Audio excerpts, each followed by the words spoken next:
Make sure you have finished the first Edpuzzle. You have also finished the Google form. If you finished all three of these, then you're ready to get started your work time on exploded moments. So first, we need to examine what an exploded moment lead is. So we're going to work on our draft leads or your opening lines for exploded moments. Why is a lead especially important in a short narrative like an exploded moment? Well, in short narratives, writers must quickly establish settings, characters, and a situation. In a long narrative, like a novel, a writer might spend several pages establishing setting, characters, and a situation.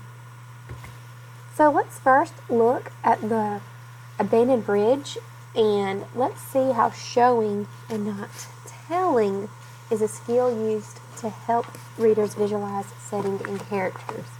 So you can find this in your workbook on 18A, handout 18A.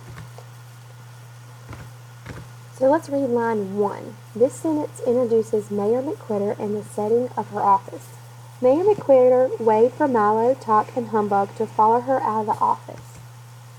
So what brief description could we add into this piece to make the setting even more clear? How can we bring in the wordplay of abandon into this setting description? Well, you could describe 2 different types of floors to show how an office remodel was started and never finished. The writer could also show papers scattered all over the floor of the mayor's desk and floor.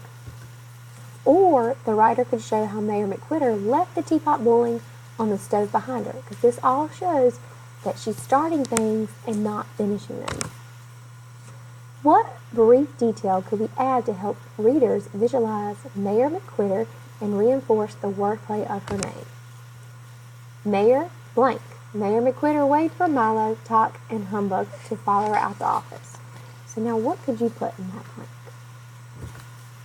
How do you establish character setting in a situation from an exploded moment narrative scene?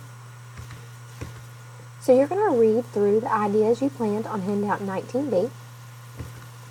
Then you're going to spend time drafting your lead or opening lines of your exploded moment scene. Be sure to focus on showing your setting and characters and reinforcing the wordplay of their names. Remember, in addition to hooking your reader's interest, your lead should accomplish 3 things. Establish the characters, including Milo and the character you invented in the focusing question task 2. Establish the setting, which will be somewhere at abandoned elementary school. Establish a situation. In other words, what is happening when Milo encounters his character and what brings them together in this scene. If you need some ideas to get started, try these. Milo parked the little car at the curb next to the half-painted sign that read Abandoned Elementary. As he approached the building, he observed inside the front doors of Abandoned Elementary School, Milo bumped smack into in the overgrown grass outside of Abandoned Elementary School lay. Finding the front office empty, he peeked his head into a dim classroom where he saw... Alright, so now you're going to have some time to work on your exploded moment. Use your time wisely. When you finish, then you may go to one of the choice activities on the Google Doc, and you can find that under classwork, and it's the first document for today.